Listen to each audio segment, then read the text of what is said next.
So I think I'll maybe get started, and then, as I say, I can just admit anyone else that arrives. So hello everyone, thank you very much for joining for the launch of this online toolkit from the Northern Ireland Now Contemporary Collecting Project. My name is Elspeth Fisher, I use she, her pronouns, and I'm the project coordinator of Northern Ireland Now Contemporary Collecting. Some audio description if that's helpful. I am a white woman in her 30s with wavy brown hair, wearing a colourful top and a black jumper. My background is blurred, but it is some very messy shelves. So thanks, I'm going to continue adding and I'll get started. So I just want to take you through today our online toolkit. So just to provide an introduction to the project, Northern Ireland Now is a contemporary collecting project run by Northern Ireland Screen in partnership with the Nerve Centre, with the support of the BFI awarding funds from the National Lottery. So the partnership benefits of this have been brilliant. They've been managed by the heritage managers from Northern Ireland Screen, Francis Jones, and from Nerve Centre, Niall Kerr. I've also worked as the project coordinator with colleagues Stephen New as the project cataloguer, and with other colleagues in Northern Ireland Screen, Brona McAtasney and Lisa Duggan, on the facilitation and outreach of this project. So excuse if you hear beeps throughout as I admit people. But yes, what we're going to do is I'm going to share my screen shortly and take you through this online toolkit. For those that maybe just arrived, as I've mentioned, this is being recorded. So anyone who could not attend today can receive a video link, or if anyone wants to look back at it, they can receive a video link. And as I say, there'll be an opportunity for questions towards the end of this session. And if anybody would prefer to remain off camera, please feel free to keep your video function turned off. That's fine. So what I might start doing now is to just share my screen for the toolkit itself. I'm hoping that audio is enabled in this so that you can hear clips as I play them as well. Okay, so this should hopefully be everybody able to see the front page of the toolkit. I think everybody will have received a link to this as well. It's available online as you know, through issue, so you can refer back to it at any stage. So I'm going to take us through a look at the toolkit today and talk a little bit about our case studies, and as well some learnings, and kind of mention a few of the reasons behind why we had this partnership with Northern Ireland Screen, with their fantastic archival experience, and with the Nerve Centre with the creative engagement experience. How we're very proud of the successes of this project, the community groups that we have reached, and the videos that we have archived to date in the Digital Film Archive. So just to say, the collection is now live. You can visit it in the Digital Film Archive under the Collections tab. It's Northern Ireland Now. We have around 80 videos already archived, and our plan is to catalogue and finalise more in the coming weeks. So we should reach around 120 in the end up. So as you can see here, I've skipped along to the contents page of the toolkit, which lists our case studies, which were the first of the 12 community groups that we have worked with. There was a remit of 12 for this project, and we've actually exceeded that by partnering up with a 13th and a 14th partner. Our 13th are Yala Cafe. They're an Arabic cultural group who also run a cafe space in the 2 Royal Avenue venue, which is in central Belfast. And our 14th partner are Rainbow Youth, who are a youth group based out of the Rainbow Project, an LGBTQIA community group based in Derry, and there is also a Belfast branch as well, but we're working with Rainbow Youth in Derry, and we'll be finalising our last 2 workshops with them this week actually, so everything's kind of coming to a close. So I'll skip through and take you through a bit more of our online toolkit. We're delighted to have had this designed by fantastic artist Ellie Makes, and we think it provides a really fun and colourful snapshot of the project and of the groups themselves. So we have an introduction from Francis Jones, the manager at Northern Ireland Screen, who I mentioned here, and we also have a bit of a project overview. And obviously I'm not going to sit and read through everything today. I think that would be very dull, we'd all agree. So I'll highlight a couple of key points about the project, and as I say, some of the case studies, and actually talk a bit more from my own experience as project coordinator of working directly with the groups. And then I hope that if there's any you'd like to find out more about towards the end, there'll be time for questions, as I say.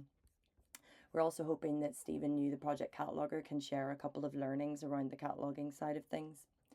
So yes, as I mentioned, this is in partnership with the Nerve Centre in Northern Ireland Screen and funded through BFI National Lottery. The Digital Film Archive itself has been running since 2000 and has thousands of clips from the late 19th century up to present day, though it was outlined that there was a bit of a lack of content from around 2017 onwards. There was also a sense that perhaps because of our kind of unique history in the north of Ireland, there was a lack of diversity, especially from the 20th century when we think about what media representations there were of this place. So, this project aimed to fill a gap in those that were underrepresented in the Digital Film Archive. Initially, it was proposed to outline kind of protected characteristics and groups that fell under the Equality Act in the north of Ireland. Those included, as is listed here, they might relate to ethnic minorities, those with different religious beliefs, disabled people, neurodivergent people, LGBTQIA individuals, and working class communities. We also partnered up with groups who work with those from refugee and asylum backgrounds as well in Belfast. So the idea was to engage as wide a remit as possible of these groups and to collaboratively work with them. That's a very important word with this project, to actually archive video materials that were coming from them that they were choosing to select for the archive.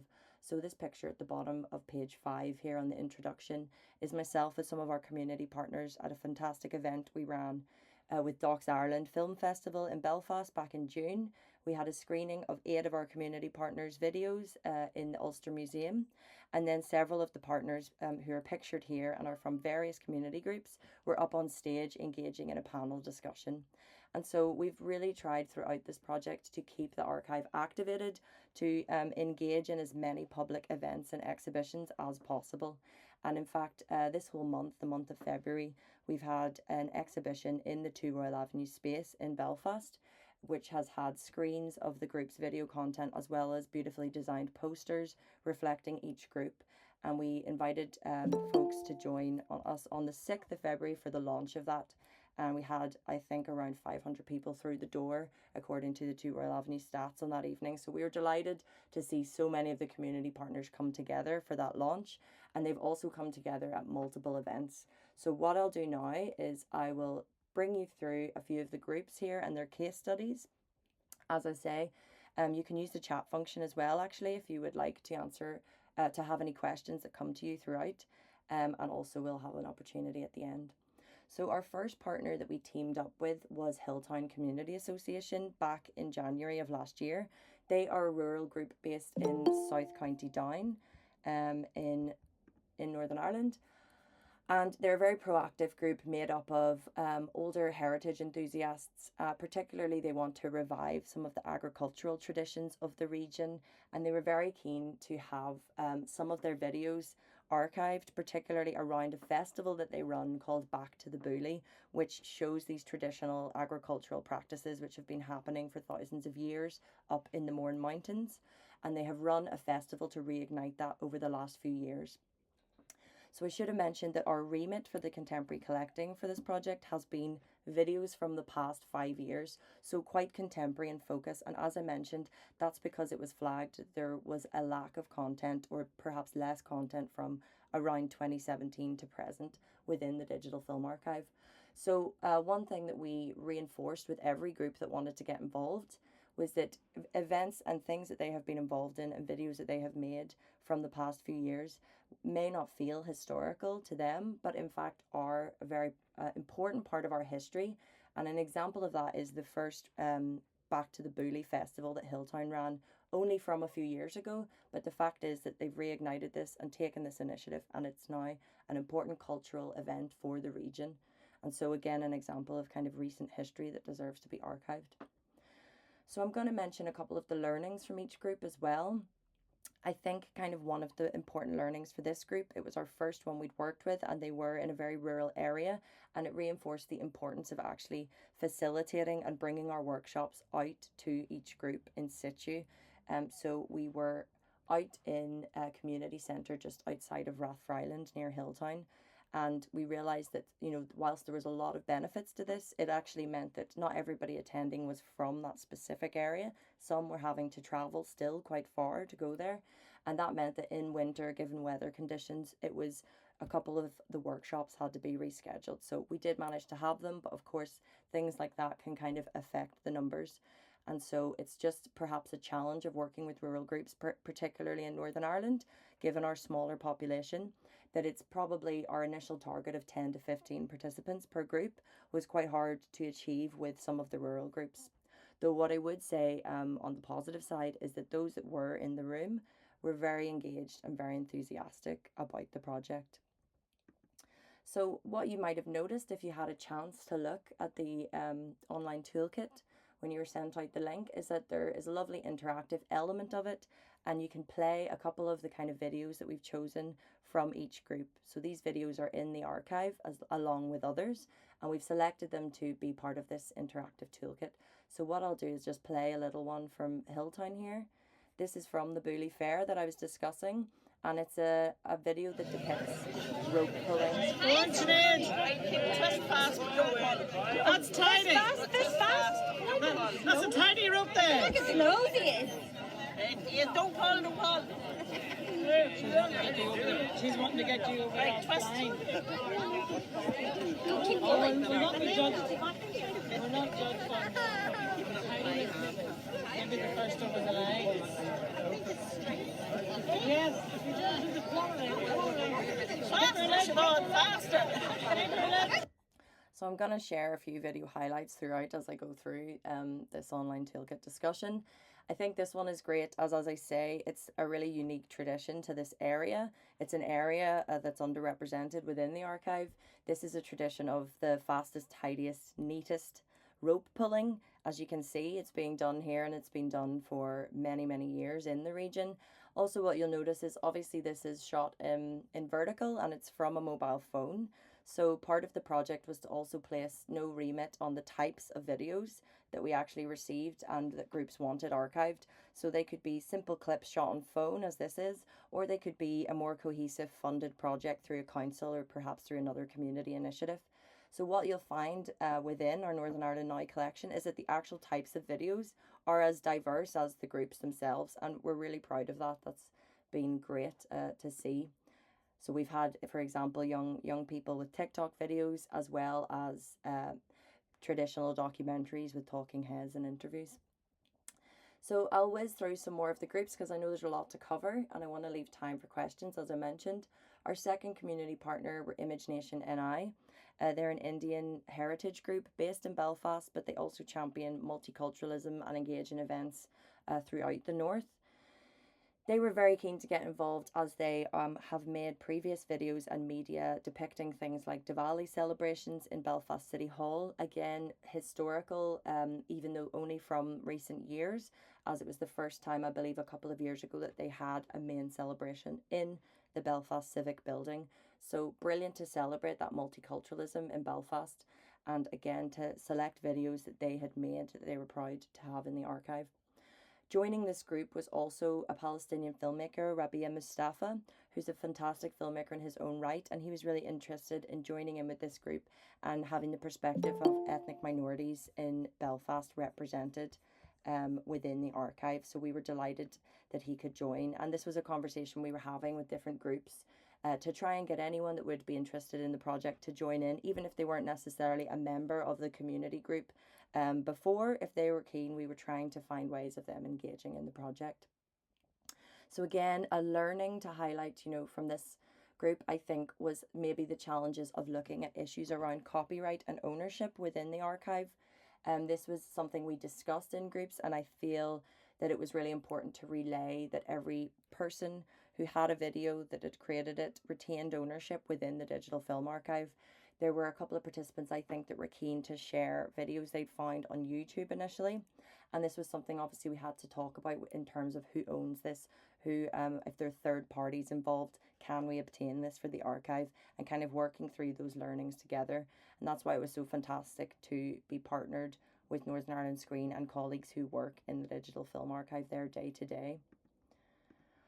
So again, we skip ahead, and our double page spread for every community group within the online toolkit contains a map of where they're based, and as I say, some photos and some quotes from participants about what they enjoyed from the project. So Rabia Mustafa here is quoted as saying he loved to learn about the need for diversity within the archive and to be thinking about this archive as a living thing that can be nurtured, which I think is very well put and is really something we were trying to get across when we were doing this outreach of how the archive can be kept activated and can be that living thing.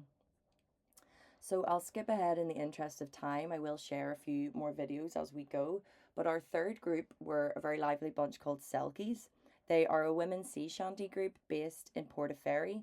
I believe they're certainly Northern Ireland's and possibly Ireland's only female sea shanty group.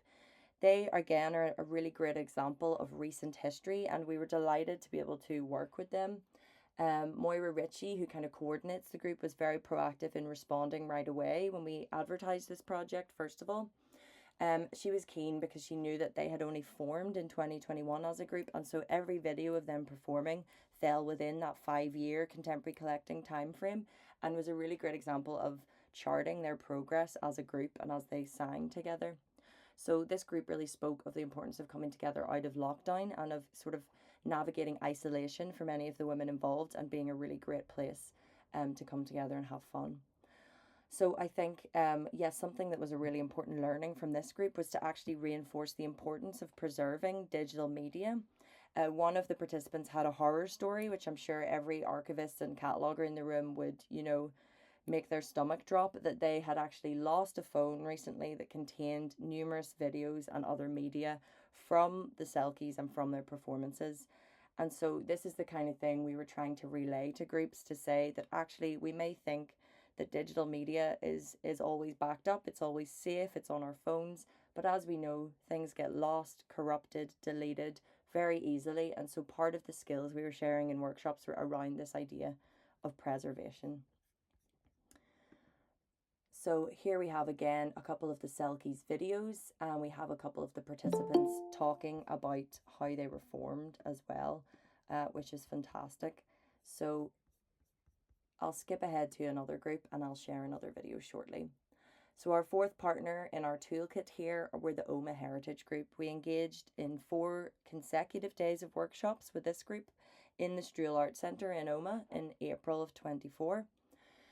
I should say as well, how we organised and how we facilitated workshops was very much in a collaborative way with each community partner, what suited them, whether that was evenings, weekends, or as we did in this instance, 4 consecutive days in a row. And that meant me staying up in OMA and really getting to know the place for a few days, which was fantastic. And so this group, I think there's a connecting theme with a lot of the groups around music and heritage of that type. This group were no different. They had many older members, some who identified as blind and deaf and disabled. And they were really, really active in their heritage scene. They were passionate about the show bands and the musical heritage of OMA, as well as the railways. And there was also a fantastic Her Story initiative highlighting women's history and the political achievements of women in the region. County Tyrone and the OMA region are very underrepresented in the archive, so we were delighted to partner with this group to try and, as I say, remedy that with some contemporary videos. And Melissa, who worked in the Strual Art Centre, was integral in helping us to collect some videos and some projects that they had made with the Fermanagh and OMA District Council. So I think, again, to briefly share a learning from this group, one of the things we noted was that there were challenges with different formats. So part of a kind of tangential side of this project was that we were also opening up a call out to engage with different media. We had our primary remit to have digital media catalogued from the past 5 years, as I mentioned, but we also were open to participants and those involved in the community groups bringing along analogue and other materials to also hopefully be digitised and preserved within the digital film archive.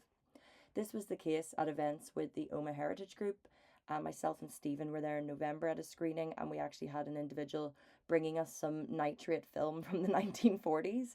So again, it was managing expectations about that as a potentially hazardous material and about the obviously unfortunate limits of potentially cataloguing certain materials. So this was a learning when dealing with, other analogue formats, how to kind of manage expectations about what was possible to digitise and how, and kind of informing participants about that.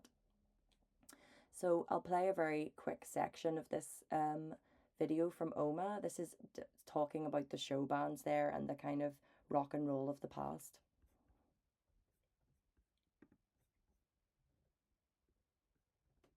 That Ireland's ever grown, and true with the moon and stars above, I'm falling head over heels in love with a pretty little girl from Oma in the county of Tyrone. The many and varied images on the boards of the exhibition cover the influences on the rise of the show bands in Oma from the 19th century, where you had St Eugene's Band, and then in the middle of the 20th century you had the development of the pantos in Oma, which were a phenomenal success. You had also the influence of traditional music and ballads on the development and the rise of the show bands. You can see that. So I'll pause it there just in the interest of time, but I think this is a great example of the different types of videos that were present within our toolkit and of course within our collection. And so Declan Ford is a tour guide within Oma who talks often about the musical heritage and the show bands, and had made a video with the Streel Art Centre and the council talking about an exhibition that they had up about the musical history. I'll move on to talk about our next community partner, Anaka Women's Collective, a fantastic group who are based out of North Belfast and who champion the experiences and the rights of migrants and refugees. Many of them are women's groups, but they also have community gardens, education projects for anyone from different refugee and migrant backgrounds, as I mentioned.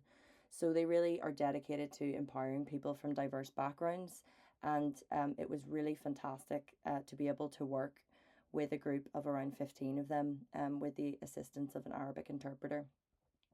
We were delighted to partner with this group, and one thing we looked at in early workshops was actually the real lack of Arabic women's perspectives within the digital film archive, and how we could actually change that through archiving these women's videos. So a learning from the project was to sort of try to cover everything, I think, with the interpreter, as obviously it's a slower process of getting information across. And also I think in managing how much video material this group actually had, which was fantastic. But we were given a large Dropbox folder of many clips and videos, and it was about working through that with the women to kind of decide what they would like archived, because we had the remit of approximately 10 videos per group, which for some was not very many. So as you can see, it's a good problem to have, but it's also about making those selections with groups as well. And Limia, who's part of the Anaka Women's Collective, was integral in helping to organise the workshops and to arrange for the women in Anaka to attend. And her quote here, I think, about the importance of kind of documenting these often unheard women's voices is very pertinent, I think, to the ethos of the project, to try and represent those that are underrepresented. So some of the videos here include the community garden work and some of the other outreach of Anaka Women's Collective, which is fantastic. I will move on then to talk about another fantastic group of women, Spuds, who are based in Portadown in County Armagh, in the Drumcree Community Centre. And they are a wellness group run by two sisters, Susie and Karen, who really like to champion wellness and yoga and mindfulness. And in fact, the SPUDS acronym stands for Simple, Practical, Ultimate De-stressing. So they come together weekly and they engage in many creative projects. They were really keen to be recruited on the Northern Ireland Now project, as they'd actually worked previously with the Nerve Centre on a time capsule project. And in fact, some of the videos we collected with them were them reflecting on their past projects and standing on the spot where they buried their time capsule outside the community centre. So it was a lovely bit of synergy between past and present projects, and again, thinking about that contemporary history and how important it is. I think a learning for this was to try and sort of engage a group of individuals in a technology focused project, something that was digital. Some of the members of the group would not be people that would use computers regularly, and so it was actually about engaging them in saying, these videos may be digital, they're on the archive, but we're really going to open that up and activate that and make that as accessible and enjoyable as possible. And I know that from events we've run, including a screening last week in Lisburn Island Arts Centre, some SPUDS members attended that, and they were speaking about how enjoyable they found the project. as well as the fact that it really opened them up to looking at the digital film archive. So of course that's what we want. We want to keep an open door relationship with many groups, so that they know they can reach out to the digital film archive in future, and if they want materials archived, they know us, they have, you know, a face to a name as it were, and they can approach us. So another group then that we worked with within the toolkit, so we're now on to pages 30 and 31, so we're moving swiftly through it. We're Northwest Creatives. So back in May of last year, we worked with them in the Nerve Centre space in Derry. So for those that may not know, the Nerve Centre is an organisation with a creative learning centre in Belfast and also with a venue and music hub in Derry. And we were there based with different media students who had worked with courses in the Nerve Centre. They were each individual filmmakers in their own right, so they were slightly different from some of our other community partners, but many were actually deeply engaged in other community outlets within the Derry Foyle region. So for example, one participant was a member of Sailability, a sailing club for those with disabilities, and one participant was also a member of the Rainbow Project in Derry and did a lot of LGBT activism and outreach. So each video from this group were very individual, and we went about the cataloguing in a slightly different way, therefore, where each person was given a separate folder as we gathered films. So as I say, that would probably be a learning from this group, was to actually think about how to represent every filmmaker individually rather than perhaps videos made more collectively. I think it was great to have show and tells with this group within the workshops and to see that kind of mutual respect for everybody's individual work and to kind of discuss how things might be catalogued, what the language was around everybody's work and interests. So part of our workshops and our outreach with this project was to actually be thinking about how we can collaboratively catalogue with groups. This is something Stephen can talk about a little bit more. But we really were, even in the initial facilitation of workshops, we were trying to think about language and identity. What kind of words are important to each group? How might they fit with their videos?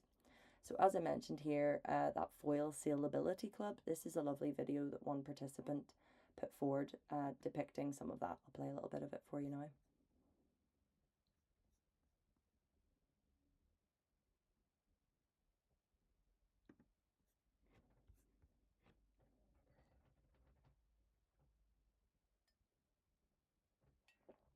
Oh, sorry, that's not playing.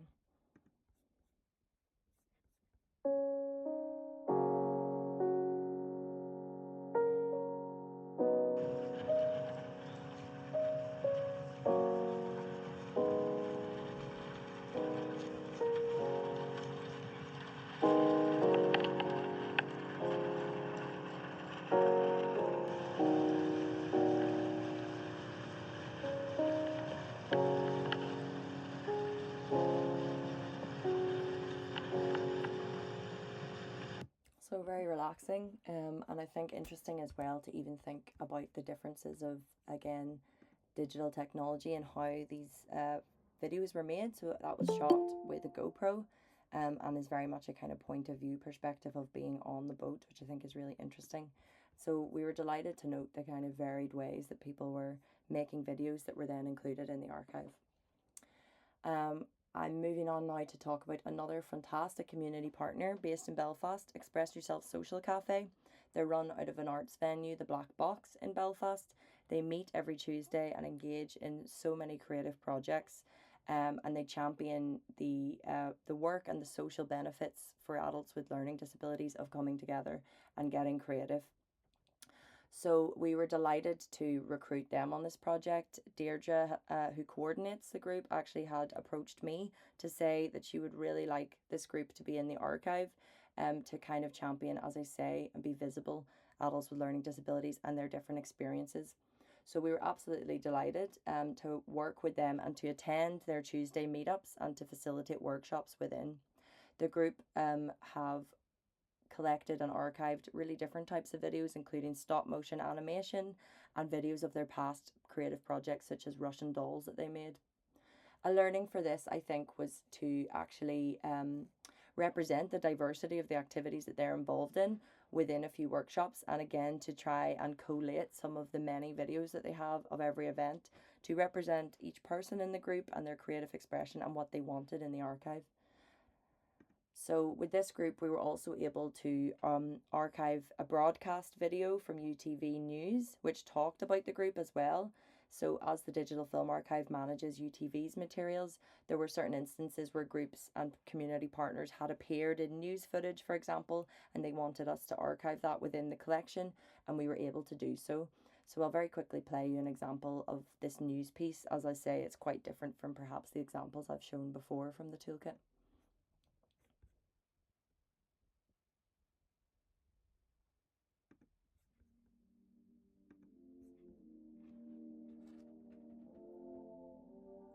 Express Yourself Social Cafe is one of a range of participatory projects run by the Black Box in Belfast and is a multidisciplinary and multi-generational weekly drop-in creative gathering.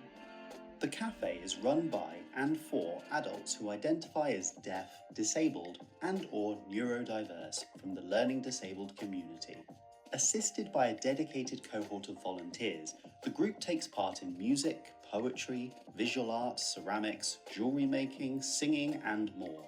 The group decides the direction of travel for meetings, suggesting ideas, sharing their own skills, turning participants into facilitators.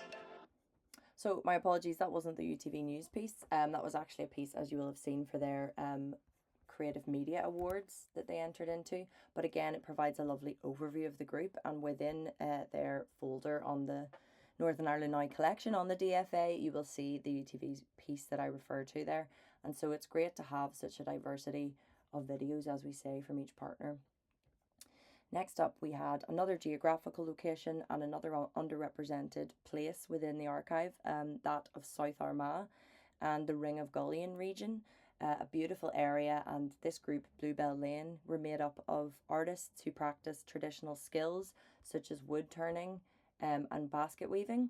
And they ran and facilitated a glamping site, which is called Bluebell Lane. So it's acres of land with indigenous forest. We actually facilitated workshops within a Celtic roundhouse building in the middle of this glamping site. So it was a very special place to be engaging in the project. And I think participants again reinforced the importance of going out and facilitating in situ to ensure that the Northern Ireland Now project was not only in urban areas and was not exclusive to those kind of based in the cities. So a really interesting learning, I think, from this group on that subject of language was that it emerged within our discussions about the importance of reclaiming the South Armagh term as a geolocation and as a tag. For many of the individuals, they expressed that they felt that South Armagh had gained a kind of negative stereotypical reputation based on our history of conflict, and they really wanted to challenge that and re-navigate that going forward and to proudly reclaim it for other arts and cultural events that they were involved in the region. So I think that was something that really struck me about how even seemingly innocuous terms that you might include in the archive had really important specific meanings for each partners, and it was only through collaboratively talking with them that you could find that out and therefore catalogue things accurately. So again, we have our page here which shows you on the map where the Ring of Gullion area is, and we have our videos from them depicting lovely crafts. I'll move on then to talk about, I think, our 10th group. I'm kind of losing count, but I think we are on number 10, BU LGBTQIA+. This was a group of queer activists and artists and those engaged in different community projects coming together from both the Rainbow Project Here and I and a social group called BU based in Belfast, which is a specific group for trans, non-binary and intersex individuals. And again, one of the main incentives and of course reasons to engage and recruit a group like this was to really challenge a lack or in fact a misrepresentation of many of these queer lives in the past and in the way that they appear in the archive. And so Lisa Duggan and colleagues at NI Screen, when we were facilitating workshops with this group, it was a learning that of course some of the historical material in the archives that we were looking at is very challenging and does come with trigger warnings. And so it was trying to manage this sensitively, to ask groups if they would like to watch something, to test it out for a minute or two and to see if they would continue to like to watch something, and to try and manage that, as I say, with a back and forth discussion and being very open about it. But I think actually the feedback we received from groups was that it was very important to look back at the history and what ways things were represented to then move forward and to see how they could add to that with their videos. So I'll show you one such short clip that really exemplifies that, the kind of importance of adding in this language and these experiences to the digital film archive.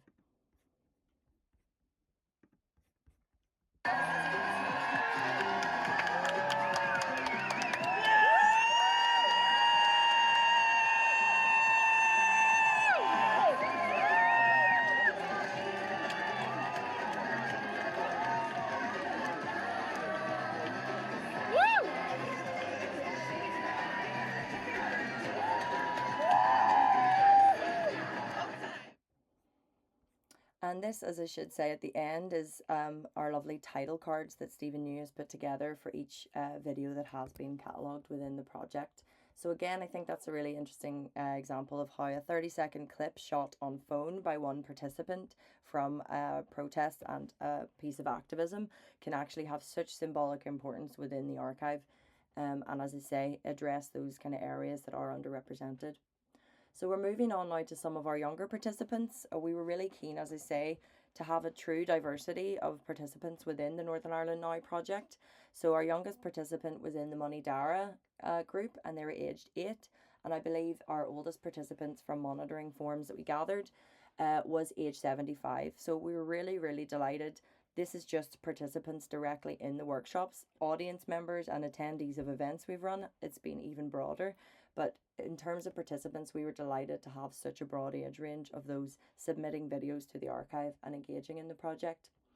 These workshops took place again in a beautiful area around the Mourne Mountains near Annalong, and it's known as Money Dara. There's a hub there of very active community workers who engage young people in lots of projects, and they have made previous videos, animations, and great things that we were able to add to the workshop. Again, in the way that we facilitated with this group, we actually worked as a kind of Halloween half term where we had several workshops, several days in a row when the kids were off school. So it suited them to kind of have longer days, a few days in a row where we adapted our workshops.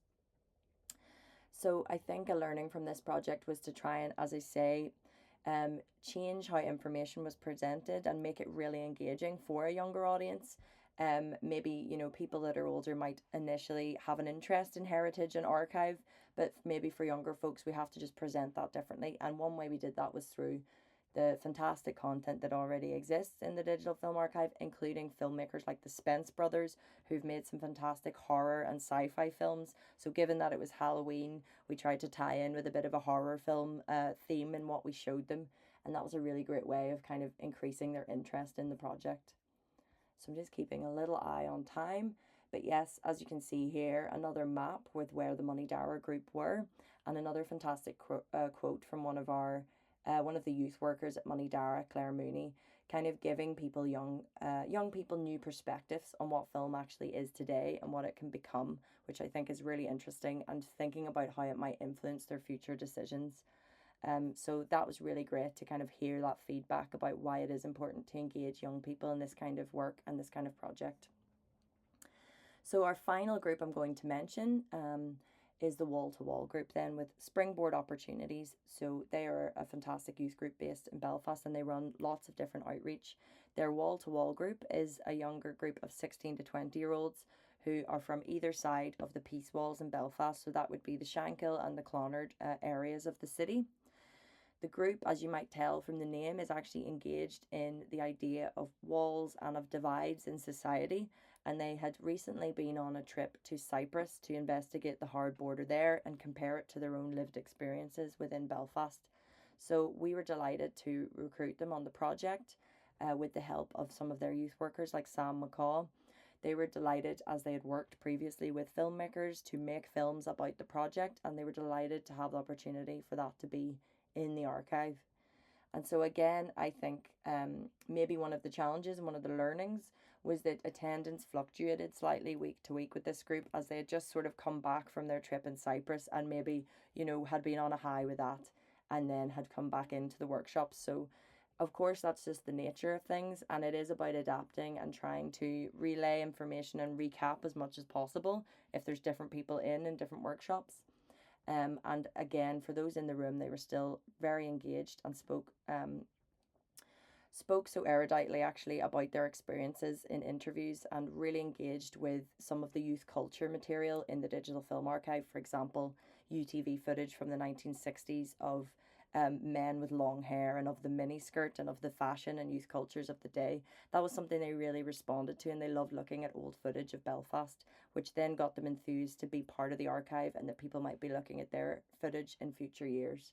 So I will briefly play a little bit of their fantastic wall-to-wall film, which kind of talks about the project. It's made by a young filmmaker, Cameron Turley, who's engaged in other NI Screen projects, and he's fantastic. So I'll just play this for you now. It's a couple of minutes.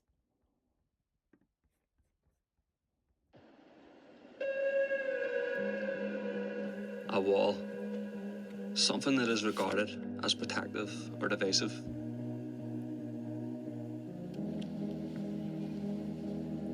There's two sides to every wall, and there's two sides to every story.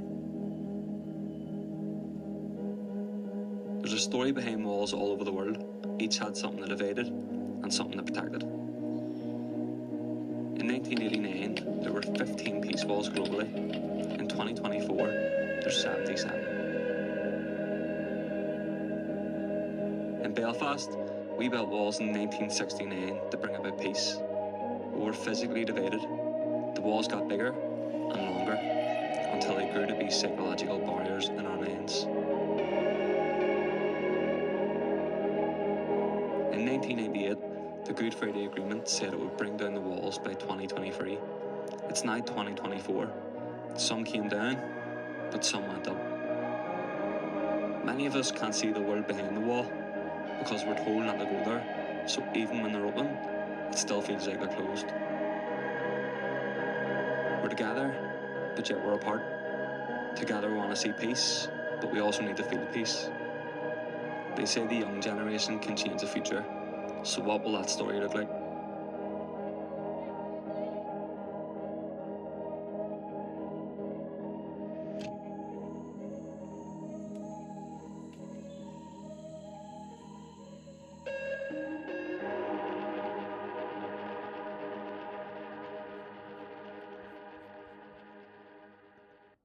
So I think an interesting and appropriate note to end on, the idea of thinking about what the future would look like and being a part of this archive. As I say, Springboard are a fantastic group, and we were able to tie in with other exhibitions that they were doing, including having some of the videos as part of an exhibition here pictured that was in 2 Royal Avenue back in October. And we had a screen set up with some of the Northern Ireland Now archival material in progress before it was formally put in the archive. So that kind of takes me sort of towards the end of our online toolkit. As I say, I'm going to quickly look. I think there's some comments in the chat here. I'm going to quickly look at those. I will stop sharing my screen in the meantime. And as I mentioned, this is all recorded. So anyone that would like to maybe have a link to this after, or colleagues that might want to see it, we can do that. So I will go to the chat here. I wonder if in the meantime, Stephen, would you like to speak to any of the kind of cataloguing learnings from the project, and then we'll have a few questions? Yeah, absolutely. Thanks, Elspeth. I just want to say, I'm sure as you can all see, the quality of the work and the hard work that Elspeth put into this, that really she brought this project together and made it happen in a really powerful way. And it's really a testament to her tireless work and patience with myself and the various community groups that it's been a real pleasure to work with over the past few months. I think to shed light on some of the cataloguing and perhaps answer a couple of questions that you may have in your minds. Coming on board, I came on board in this project back in August last year. So I think Elspeth and my colleagues in NI Screen had started sort of the network building and gaining the trust. So coming on as a cataloger, I was very conscious that I was sort of arriving into a relationship that had already been sort of in the process of being developed. So I was very conscious not to ruin that, not to ruin my colleagues' hard work. Maybe that's too harsh language for that, but basically I felt that I had a responsibility to really do my homework and show that I was coming not as a sort of parachutist to land in and take people's stories and then run out again. We really wanted to communicate that this was a living thing, and to have their contributions in the archive was very invaluable to us.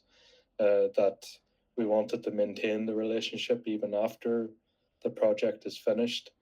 We were keen to communicate, especially with community groups that rely on funding and funding applications, that there was a benefit to collaborating with us as a public body, that we could act as a sort of proof of concept for them. They could use our website as a portfolio, as a sort of, and we were also keen to sort of communicate that, you know, even after the project, if they were interested in collaboration or they had further materials they wanted added, to keep in touch. So that was really at the forefront of my mind as a cataloger, not just to sort of superficially represent the videos and the descriptions and metadata, but to really try and to bring it to life in a way, and make sure that the individuals and the community groups that had given us material felt like what they provided us was represented accurately and fairly. And you know, one of the great benefits of being in the digital film archive is that we're very people driven. We don't rely on algorithms and faceless kind of mechanisms in the background to make things. Everything's curated by people and written about by people. So yeah, trying to really emphasize that fact. In terms of other things, I see, Gwen, you'd mentioned about groups wanting editing experience and making films. This is a conversation Elspeth and I have had quite a bit. So Elspeth, should I describe, or do you want Whatever you think, Stephen. I think, yeah, you answered Gwen's question quite well there about how the content itself is curated. And I know as well, as you say, I see that it's also been asked about the idea of edits, and if we edited the content, and if in fact they were interested in those skills.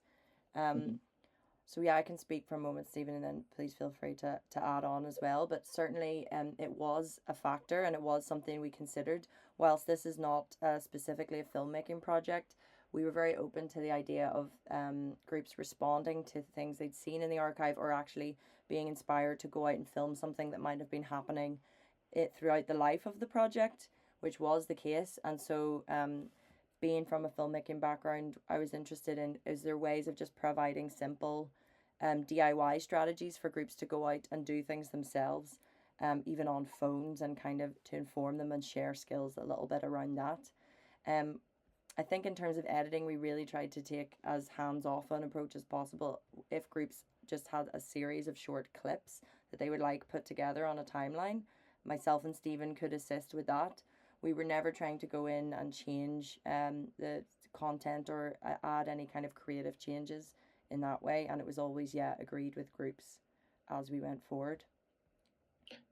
Absolutely, and we've kept all original films as well that are so I should say what you really see on the website is sort of just like the top part of the iceberg. There's hundreds of other films that have been donated, and they're all being preserved and stored on our servers as well as the original files.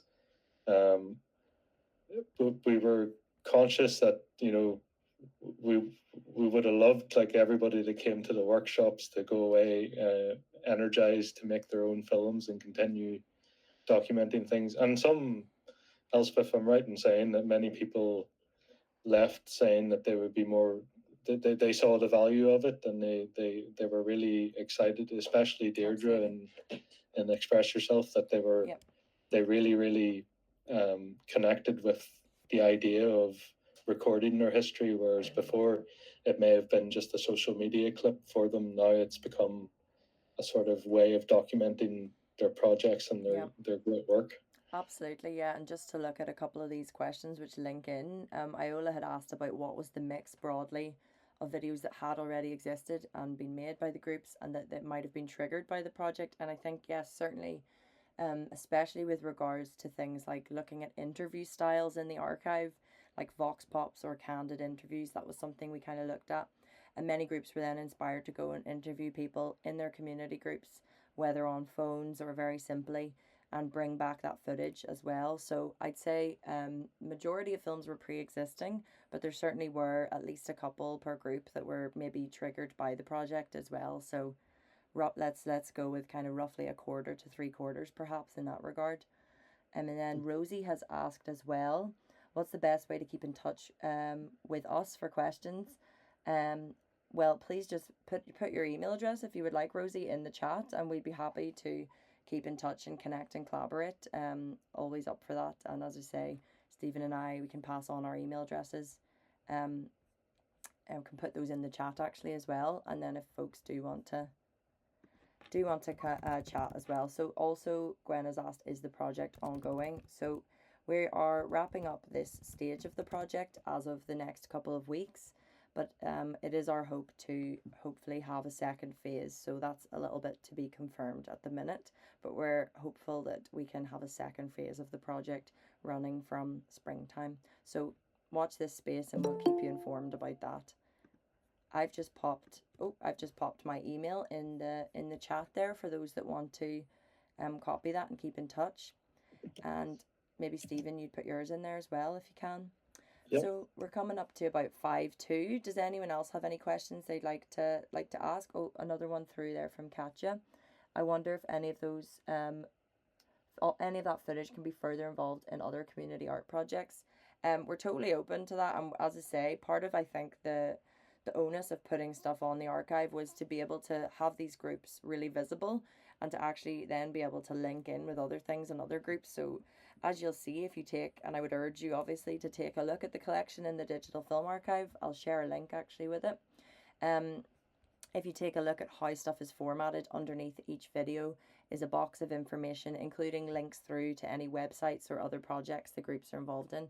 And therefore, hopefully, it'll be a really visible way of them being on the archive, and for those that are interested to get in touch with them. And that's kind of also what we really hope will be the afterlife of this phase of the project. So I'm sharing a link to the collection just for ease if anyone wants to look into that. And thank you, Gwen, for your congratulations. And I've got Jenny's email there, which I can copy and try and get in touch with you, Jenny. Any kind of final thoughts from anyone?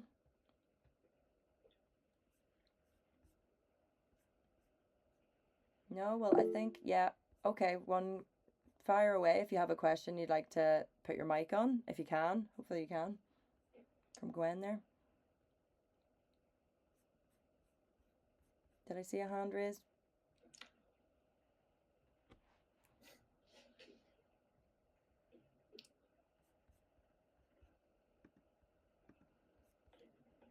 Maybe it's a muting situation.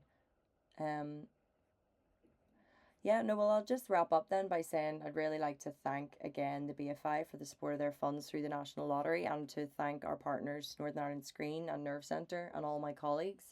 It's been really successful, the kind of outreach and engagement with this project, combined with the kind of cataloguing and archival skills of the two organisations. And we're delighted that has we have a proven track record of it, and we're delighted that it's happened with this project as well. There's been another announcement this week of the Nerve Centre involved in another archival project with PRONI, the Public Records Office, who more to do with letters and specific artefacts. So please do keep in touch with both the Northern Ireland Screen and the Nerve Centre pages for information about any future projects if you're interested in looking into those as well. But yeah, I'd like to thank my colleague Stephen as well for talking us through a little bit about the cataloguing learnings as well. And last but not least, thank you, Elspeth. Thank you for your great work on this and your guidance. And yeah, it really was, as I say, down to your sort of hard work and your devotion to it that really made it work. Well, you've earned that £20, sure, I'll give you that later. I'll keep it there. Right. Well, thank you so much, everyone, for joining. Please do get in touch with us. My email's obviously on the Nerve Centre website if you haven't had a chance to note it down. And we hope to hear from you soon. Thank you very much, everyone. Thank you. Thanks.